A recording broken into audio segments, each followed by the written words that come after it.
Everyone, welcome back on the platform of Bhagwan Das Todi College YouTube channel. So today we are going to discuss the transport of oxygen in blood.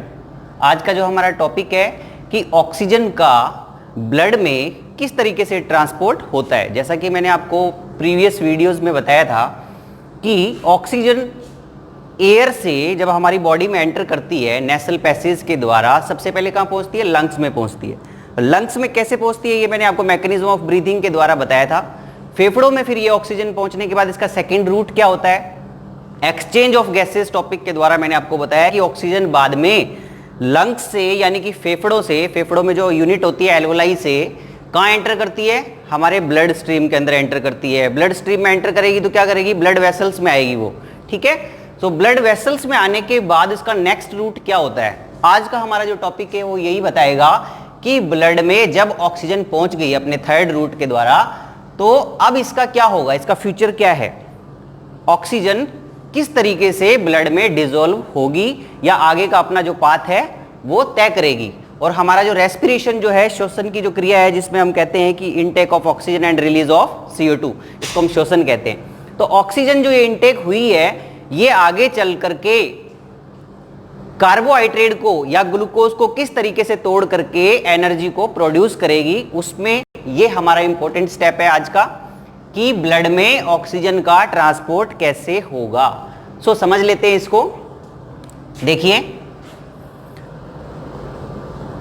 आपने देखा कि air जो है, air से oxygen कहां पे आती है? लंग्स में, यानी कि फेफड़ों में, हमारे फेफड़ों के अंदर आती है।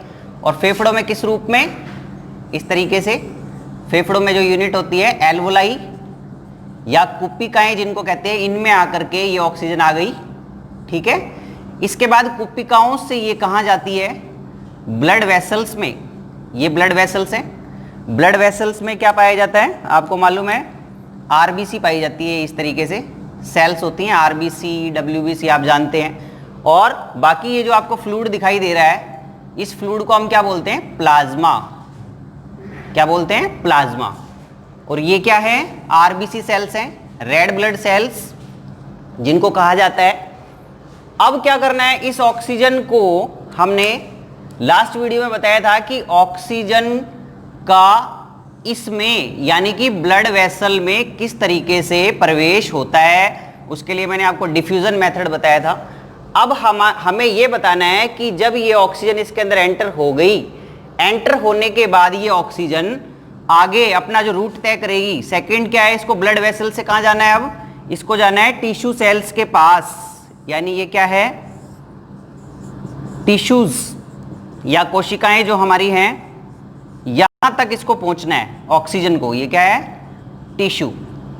सो टिश्यू तक ऑक्सीजन को जाने के लिए ये जो ब्लड आप देख रहे हैं ब्लड वेसल्स में, इसमें किसकी जरूरत पड़ती है? हमें RBC की जरूरत पड़ती है। ये जो RBC आप देख रहे हैं, अब क्या होगा कि ये जो ऑक्सीजन ब्लड में प्रवेश कर गई, ये RBC से अटैच हो जाती है। ये जो RBC है, RBC के अंदर एंटर हो जाती है। और RBC में एंटर होने के बाद वहां पे RBC में क्या पाया जाता है? हीमोग्लोबिन। हीमोग्लोबिन एक प्रकार का प्रोटीन है जो RBC में मिलता है। वो ऑक्सीजन की जो कैरिंग कैपेसिटी होती है उसको बढ़ा देता है, ले जाने की जो क्षमता है, ऑक्सीजन के परिवहन की जो क्षमता है उसे इंक्रीज करता है हीमोग्लोबिन। सो हीमोग्लोबिन से ऑक्सीजन क्या हो जाती है? RBC के अंदर जाकर के बाइंड हो जाती है। और बाइंड होकर के और बाद में ये आगे चल करके ऑक्सीहीमोग्लोबिन के रूप में कहां पहुंचती है? टिश्यू के पास पहुंचती है। और टिश्यू के पास जब ये ऑक्सीजन पहुंचती है तो यहां पे जाकर के क्या हो जाता है? इसका ऑक्सीडेशन हो जाता है। ऑक्सीडेशन होने से क्या होता है? Carbon dioxide, water and ATP या एनर्जी हमें प्राप्त होती है। सो हमें कौन से रूट के बारे में बात करनी है आज? कि ऑक्सीजन जो है ब्लड में एंटर होने के बाद RBC के हीमोग्लोबिन से ऑक्सी हीमोग्लोबिन के रूप में अटैच होकर के फिर टिश्यू तक जाएगी। तो यहां तक का हमें रूट बताना है कि ऑक्सीजन का ट्रांसपोर्ट ब्लड में किस प्रकार से होता है। सो हम इसकी विस्तार से अब चर्चा करते हैं कि कैसे ऑक्सीजन का ट्रांसपोर्ट होगा। देखिए, इसके लिए ये मैंने अभी आपको बताया इस तरीके से एल्वोलाई है। ये मान लीजिए कि हमारी ये ब्लड वेसल है, ठीक है। ब्लड वेसल में ये इस तरीके से ये मान लिया आरबीसी है हमारी,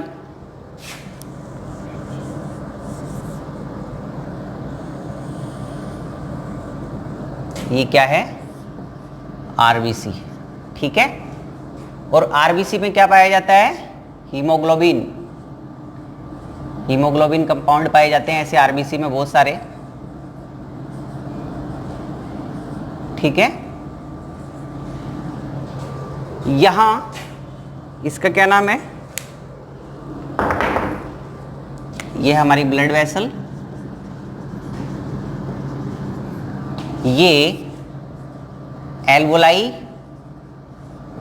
एल्वोलाई किसका पार्ट है, लंग्स का। तो हमें ये जो ऑक्सीजन यहाँ पे आ चुकी है, ये जो ऑक्सीजन है, इस ऑक्सीजन को इस रूट से, यानी कि ये क्या है, और ये देख रहे हो आप इस तरह का, जो ये इसमें वाटर की मात्रा बहुत अधिक होती है।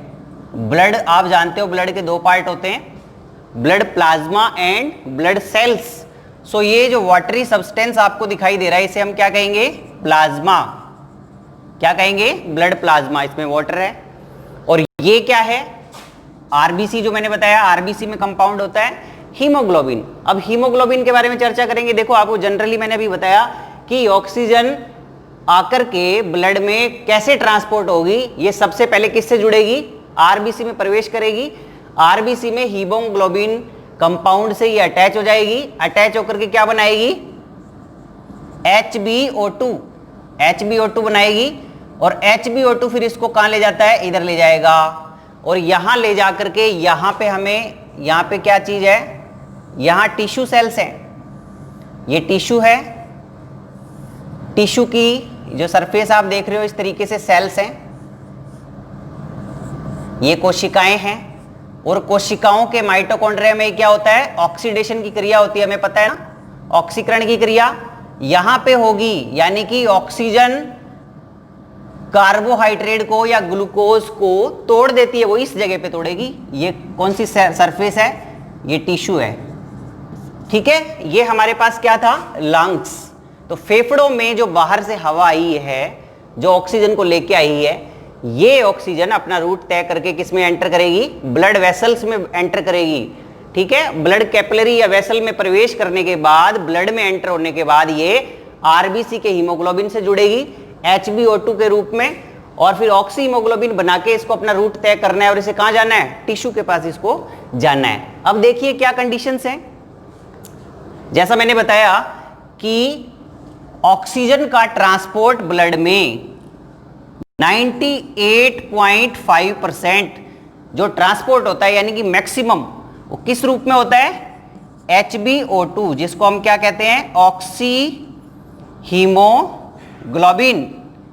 क्या है ऑक्सी हीमोग्लोबिन, यानी ऑक्सीजन जब हीमोग्लोबिन से अटैच हो जाता है तब इसको हम क्या कहते हैं, ऑक्सी हीमोग्लोबिन कहते हैं। तो अधिकतम जो हमारी हेडिंग है आज की कि ऑक्सीजन का ट्रांसपोर्ट रुधिर में कैसे होगा, 98.5% किस रूप में होगा, ऑक्सी हीमोग्लोबिन रूप में होगा। लेकिन कुछ मात्रा में 1.5% या 2% जो है ये किस रूप में होता है, डिसॉल्व्ड ऑक्सीजन के रूप में भी होता है, डिसॉल्व्ड ऑक्सीजन इन प्लाज्मा।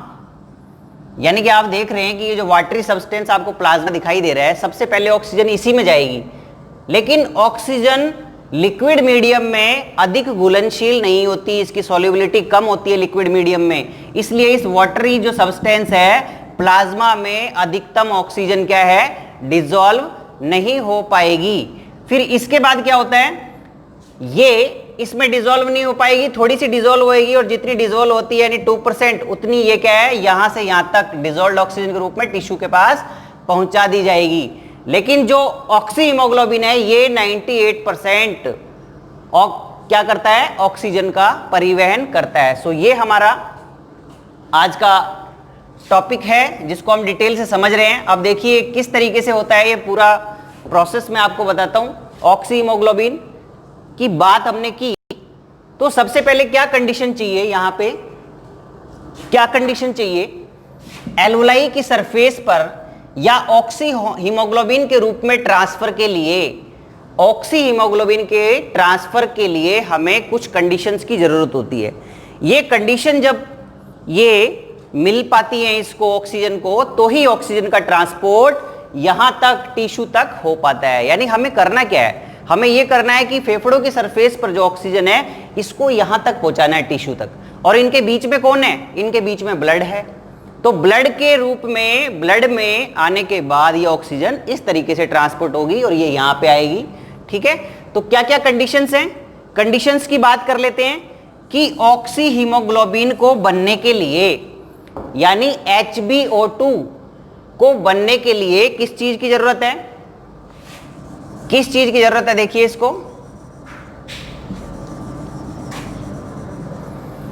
इसको बनने के लिए हमें कुछ कंडीशंस हैं। ऑक्सी हीमोग्लोबिन, इसको बनने के लिए क्या क्या कंडीशंस हैं। नंबर 1, पहली कंडीशन इसके लिए, ऑक्सी हीमोग्लोबिन के लिए है low concentration of carbon dioxide, यानी कि कार्बन डाइऑक्साइड की जो मात्रा है ये कम होनी चाहिए ऑक्सी हीमोग्लोबिन को, यानी ऑक्सीजन को हीमोग्लोबिन से जुड़ने के लिए। दूसरी कंडीशन क्या है, लो कार्बन डाइऑक्साइड के अलावा और क्या चाहिए, लो 2,3 या बीपीजी भी कहते हैं इसे, 2,3 बीपीजी बाईफॉस्फोग्लिसरेट।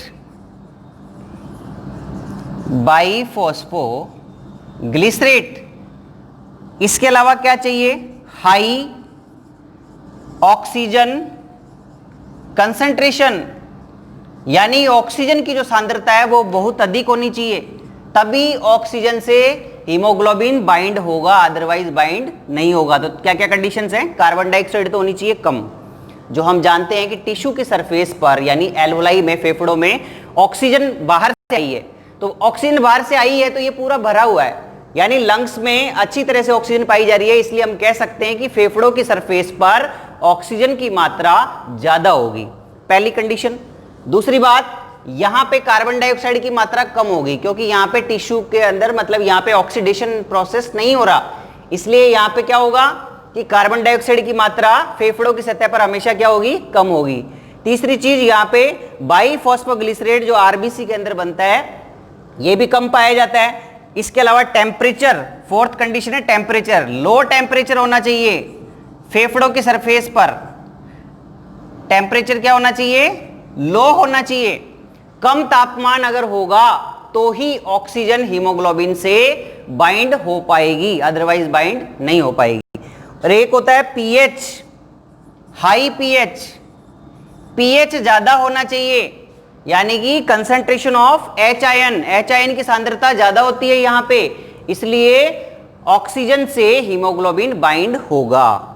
चलिए अब देखते हैं, ये जो 4 कंडीशंस मैंने 5 आपको बताई, कि आपको ब्रीफली मैंने बताया कि ऑक्सीजन का परिवहन ब्लड में किस रूप में होता है, ऑक्सी हीमोग्लोबिन रूप में होता है। ऑक्सी हीमोग्लोबिन क्या चीज है, यानी कि ऑक्सीजन हीमोग्लोबिन जो आरबीसी में मौजूद है उससे जाकर के बाइंड हो गया, उसको हमने क्या नाम दिया, ऑक्सी हीमोग्लोबिन। अब ये ऑक्सी हीमोग्लोबिन रूप में क्या जाएगा, कहां तक जाएगा, टिश्यू के पास जाएगा, और टिश्यू पे जाकर के ये ऑक्सीजन को क्या कर देगा, रिलीज कर देगा, और वापस से ऑक्सीजन किसके काम में आ जाएगी, टिश्यू के, और यहां पे ऑक्सीडेशन प्रोसेस पूरा हो जाएगा। ये कुछ कंडीशंस मैंने आपको बताई, ऑक्सी हीमोग्लोबिन को बढ़ने के लिए ये कंडीशंस चाहिए। अब देखिए बात करते हैं कि यहां पे आपने देखा आरबीसी के अंदर, मैंने आपको बताया आरबीसी में इस डायग्राम को अगर हम देखें, आउटलाइन डायग्राम ये बनाया है, ये आरबीसी है। आरबीसी में ये एक हीमोग्लोबिन का जो मॉलिक्यूल होगा इसके साथ कितनी ऑक्सीजन जुड़ सकती हैं,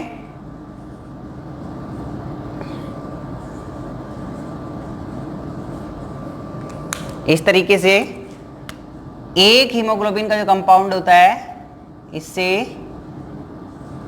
4 ऑक्सीजन के मॉलिक्यूल जुड़ सकते हैं। इस तरीके से देख रहे हो,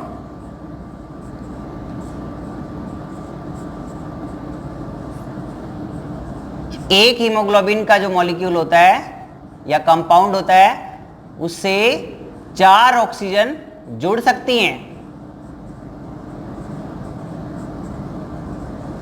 इस रूप में हीमोग्लोबिन जो है 4 ऑक्सीजन को पकड़ करके बाइंड कर करके और ऑक्सीहीमोग्लोबिन के रूप में इधर ले जाने का कार्य करता है।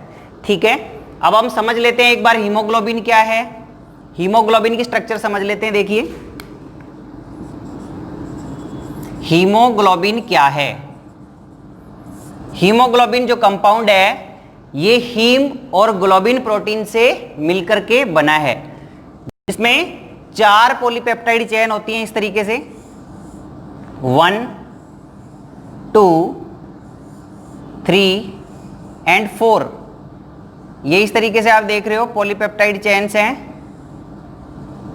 4 पॉलीपेप्टाइड चेन्स हैं। ठीक है, इसमें 2 सब यूनिट हैं, 4 सब यूनिट हैं, 2 तो बीटा की और 2 अल्फा की। ये बीटा 1, ये अल्फा 1 और ये बीटा 2 अल्फा 2। इस तरीके से हम कह सकते हैं इनको। तो 4 जो इस पे देख रहे हो आप, ये 4 पॉलीपेप्टाइड इसमें चेन पाई जाती हैं जो ग्लोबिन प्रोटीन का फॉर्मेशन करती है। कौन सा प्रोटीन है? Globin protein. और ग्लोबिन प्रोटीन पर हीम ग्रुप इस तरीके से जुड़ा रहता है। देखिए ये कौन सा ग्रुप है? हीम ग्रुप, जिसमें धातु कौन सी होती है? आयरन। आयरन इसमें पाया जाता है। तो ऑक्सीजन किस जगह जाकर के जुड़ेगी? ये हीमोग्लोबिन कंपाउंड आप जो देख रहे हो इसमें ऑक्सीजन हमेशा हीम ग्रुप पर जाकर के जुड़ जाएगी। मतलब कि यहां पे हमारी ऑक्सीजन जुड़ेगी, यहां हमारी ऑक्सीजन जुड़ेगी, यहां हमारी ऑक्सीजन जुड़ेगी और यहां हमारी ऑक्सीजन जुड़ेगी। तो मैक्सिमम ऑक्सीजन कितनी जुड़ सकती है एक हीमोग्लोबिन कंपाउंड पर? कितनी जुड़ सकती है? हमें दिखाई दे रही है 1 2 एंड 3 4। यानी कि एक हीमोग्लोबिन जो है 4 ऑक्सीजन को एक साथ ले जा सकता है बांध करके, जिसको क्या हम बोलते हैं? ऑक्सीहीमोग्लोबिन की एफिनिटी बोलते हैं, बंधुता। कितनी ज्यादा ये इससे जुड़ सकती है। तो ऑक्सीजन मैक्सिमम यानी कि 4 ऑक्सीजन जब इससे जुड़े रहते हैं हीमोग्लोबिन से, तो इसको बोलते हैं मैक्सिमम सैचुरेशन। क्या बोलते हैं? मैक्सिमम सैचुरेशन, या हिंदी में बोलते हैं संतृप्तता। जब हम कहेंगे कि हीमोग्लोबिन संतृप्त है, पूर्ण रूप से सैचुरेटेड है, इसका मतलब हो गया कि उस पे मैक्सिमम जितनी उस पे जगह हैं इतने ऑक्सीजन उस पे ऑलरेडी बाइंड हो चुके हैं। उसको बोलते हैं हीमोग्लोबिन का सैचुरेशन पॉइंट। ठीक है, मैक्सिमम सैचुरेशन बोलते हैं। तो हीमोग्लोबिन के बारे में हमने थोड़ा सा डिस्कस किया, और इस हीमोग्लोबिन की वजह से ही रुधिर के अंदर ऑक्सीजन का ट्रांसपोर्ट होता है। जितना ज्यादा, यानी कि किसी व्यक्ति के रुधिर के अंदर, देखिए जनरली अगर हम बात करें तो 15 ग्राम जो होता है ये इसमें पाया जाता है ब्लड के अंदर अधिकतम, और फीमेल में इसकी मात्रा थोड़ी कम हो सकती है। तो जो हीमोग्लोबिन कंपाउंड है इसका इंपॉर्टेंट रोल ये है कि आरबीसी में या ब्लड में जितना ज्यादा हीमोग्लोबिन होगा उतना ही व्यक्ति की ऑक्सीजन कैरिंग कैपेसिटी ज्यादा होगी और वो एफिशिएंट रेस्पिरेशन कर पाएगा। तो हीमोग्लोबिन की हमने बात की, छोटा सा इंट्रोडक्शन हीमोग्लोबिन के बारे में दिया कि ये क्या है। एक प्रकार का प्रोटीन है जो 2-4 सब यूनिट से मिलकर के बना हुआ है, और इस पे मैक्सिमम 4 ऑक्सीजन बाइंड कर सकते हैं, और इसमें मेटल कौन सा है? आयरन। सो अब हम बात करते हैं कि यहां पे जो मैंने आपको कंडीशन बताई ऑक्सी हीमोग्लोबिन की, कि ऑक्सी हीमोग्लोबिन के रूप में ये बंद करके और यहां से यहां तक जाएगा, ये इसका रूट है। ठीक है, यानी कि ऑक्सीजन का ट्रांसपोर्ट ब्लड में किस रूप में हो रहा है? ऑक्सी हीमोग्लोबिन के रूप में हो रहा है, जिसको हम क्या बोलते हैं? HbO2। यानी कि इस तरीके से हीमोग्लोबिन प्लस ऑक्सीजन, ये एक इस प्रकार से होता है HbO2। इसको हम क्या बोलते हैं? Oxy haemoglobin. तो अब हमने आपको यह भी बताया कि ऑक्सी हीमोग्लोबिन स्टेबल कब रहेगा, ये दोनों बंधेंगे। तो बंधने के लिए, आपस में जुड़ने के लिए, ऑक्सीजन को हीमोग्लोबिन से जुड़ने के लिए क्या क्या कंडीशन चाहिए, मैंने आपको बताया था कि इस जगह लंग्स के पास ऐसा हो रहा है, फेफड़ों के पास इस जगह ऐसा हो रहा है कि ऑक्सीजन हीमोग्लोबिन से बाइंड हो रही है। तो बाइंड होने के लिए हमें क्या क्या चाहिए, जो मैंने बताया आपको कि ऑक्सीजन की मात्रा ज्यादा होनी चाहिए, यहाँ पे है। दूसरी बात मैंने आपको बताया, कार्बन डाइऑक्साइड की मात्रा यहाँ पे कम होनी चाहिए। कार्बन डाइऑक्साइड की मात्रा यहाँ पे कम है। क्यों कम है? क्योंकि यहाँ पे ऑक्सीडेशन का प्रोसेस नहीं हो रहा, यहाँ पे ऑक्सीडेशन का प्रोसेस नहीं हो रहा है। ऑक्सीडेशन का प्रोसेस होता है तो कार्बन डाइऑक्साइड बनती है, और कार्बन डाइऑक्साइड कहाँ बन रही है, हमारी टिश्यू के सरफेस पर बन रही है। इस जगह पर टिश्यू के सरफेस पर कार्बन डाइऑक्साइड बन रही है। कैसे? जो आपको बताया, ये टिश्यू है, टिश्यू की सरफेस पर ये वाली क्रिया हो रही है, C6H12O6 प्लस ऑक्सीजन, ठीक है। और ये ऑक्सीजन इसको कहां से मिली, यहां जाकर के ये हीमोग्लोबिन ने क्या किया, ऑक्सीजन को रिलीज कर दिया, ठीक है। तो ऑक्सीजन को जब इसे हीमोग्लोबिन ने यहां पे जाकर के रिलीज कर दिया, तो ये ऑक्सीजन इन्होंने एब्जॉर्व कर ली कोशिकाओं ने, और इन कोशिकाओं के माइटोकॉन्ड्रिया के अंदर ये ऑक्सीडेशन का प्रोसेस हो गया। और इसमें ये ग्लूकोज कहां से आया, ग्लूकोज कहां से आया, जो डाइजेशन प्रोसेस होता है हमारी आहार नाल में, जो खाना हम खाते हैं वो आहार नाल में लार्ज इंटेस्टाइन में एब्जॉर्व होने के बाद यहां पे पहुंचाया जाता है। तो ये ग्लूकोज के रूप में कार्बोहाइड्रेट जो होता है यहां कोशिकाओं पर पड़ा रहता है। ये किसका वेट करता रहता है, ऑक्सीजन का वेट करता रहता है कि कब ऑक्सीजन इसके पास आएगी और इसको तोड़ेगी। तो ऑक्सीजन इसके पास आते ही ये ग्लूकोज स्टेबल नहीं रहता और ये टूट जाता है, और टूटने के बाद ये क्या बनाता है, carbon dioxide, water and ATP. और इस रिएक्शन को क्या बोलते हैं, श्वसन। श्वसन की जो अभिक्रिया है वो यही कहती है कि ग्लूकोज के टूटने से, ग्लूकोज के ऑक्सीजन की उपस्थिति में टूटने से कार्बन डाइऑक्साइड, वाटर और एटीपी का फॉर्मेशन होता है। तो ये प्रोसेस रेस्पिरेशन है।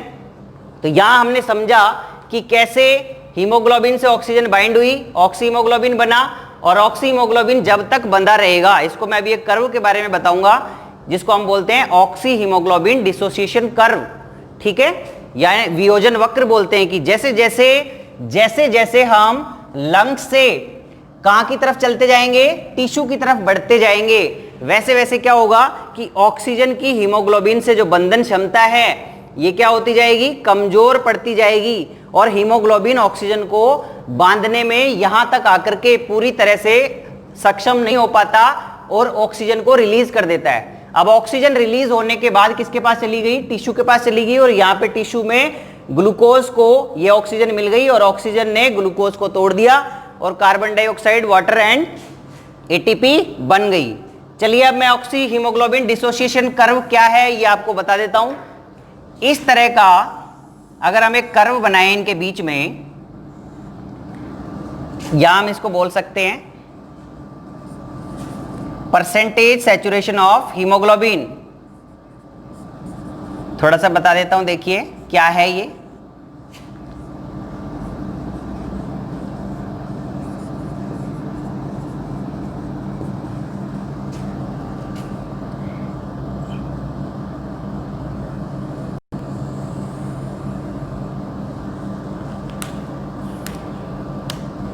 इस तरह का राइट हैंड शिफ्ट हो जाता है ये कर्व, जिसको सिग्मोइड भी कहते हैं।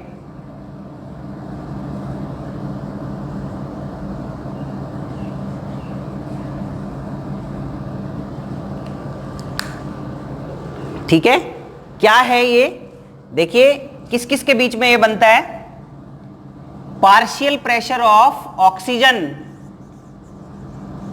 पार्शियल प्रेशर ऑफ ऑक्सीजन, जिसको हम किस में निकालते हैं, mm ऑफ Hg, और यहां क्या है,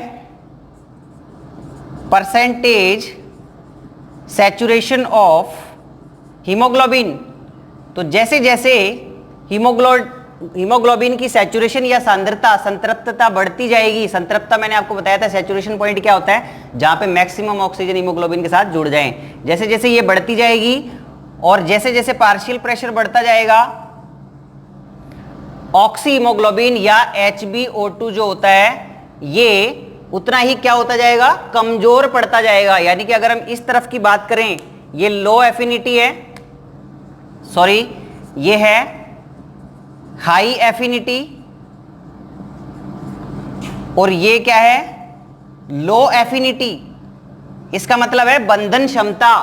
ये जो ऑक्सी हीमोग्लोबिन आप देख रहे हो जुड़ा हुआ है, ये जैसे जैसे हम इस तरफ बढ़ते जाएंगे, टिश्यू की तरफ बढ़ते जाएंगे, ये टिश्यू देख रहे हैं, जैसे जैसे बढ़ते जाएंगे वैसे वैसे ऑक्सीजन अनस्टेबल होता जाएगा, टूटने की कोशिश करेगा, और बिल्कुल इसकी जो एफिनिटी है बिल्कुल कम हो जाएगी। तो यहां पे क्या क्या कंडीशन होती हैं, कम होने के लिए क्या क्या कंडीशन होती हैं, कार्बन डाइऑक्साइड की मात्रा यहाँ पे ज्यादा हो जाएगी। कार्बन डाइऑक्साइड क्योंकि बन रही है, यहाँ पे आप देख रहे हो ये रही कार्बन डाइऑक्साइड, टिश्यू की सरफेस पर कार्बन डाइऑक्साइड बन रही है, इसलिए CO2 की मात्रा यहाँ पे हमेशा कैसी है, यहाँ जो मैंने आपको बताया था क्या क्या होना चाहिए इसकी सरफेस पर, CO2 की मात्रा ज्यादा होगी क्योंकि यहाँ कार्बन डाइऑक्साइड बन रही है ऑक्सीडेशन से। दूसरा टेम्परेचर, तापमान यहाँ पे हमेशा क्या होगा, ज्यादा होगा क्योंकि ऊर्जा का निर्माण हो रहा है। तीसरी बात, यहाँ पे pH यानी H आयन की कंसंट्रेशन कम होगी, एसिडिटी ज्यादा हो जाएगी क्योंकि कार्बन डाइऑक्साइड की मात्रा जब बढ़ती जा रही है तो एसिडिटी क्या होगी, इस तरफ बढ़ जाएगी। तो ये सारी कंडीशन कैसी हैं जो मैंने आपको बताया था, ऑक्सीजन को हीमोग्लोबिन से जुड़ने के लिए क्या चाहिए, कार्बन डाइऑक्साइड होनी तो चाहिए कम लेकिन यहाँ पे हो रही है ज्यादा, टेम्परेचर होना चाहिए कम लेकिन यहाँ पे हो रहा है ज्यादा, pH होनी चाहिए ज्यादा, यहाँ पे हो रही है कम, सब कुछ उल्टा हो रहा है। इसलिए ये जो ऑक्सी हीमोग्लोबिन इसको लेकर के आ रहा है HbO2, यहां तक पहुंचते पहुंचते टिश्यू की सरफेस पर पहुंचते पहुंचते ऑक्सीजन को तोड़ देगा, ऑक्सीजन को छोड़ देगा और ऑक्सीजन टूट करके इसके पास चली जाएगी और हीमोग्लोबिन वापस दोबारा से यहां पे किसको लेने चला जाएगा, ऑक्सीजन को लेने चले जाएगा। तो बार बार आप ये मान लीजिए कि जैसे एक टाटा नैनो कार होती है सिंपल, उस टाटा नैनो कार के अंदर 4 आदमी बैठ सकते हैं, 4 ही सीटें होती हैं, तो 4 सीटें होती हैं। तो इसी तरह मान लो कि नैनो कार क्या करती है, ट्रांसपोर्टेशन कर रही है, एक जगह से किसी को लेके आई और दूसरी जगह छोड़ दिया, फिर वापस चली गई और इधर से लेकर के आई और इधर छोड़ दिया। यही काम हीमोग्लोबिन हमारी बॉडी के अंदर करता है। ये केवल क्या काम करता है,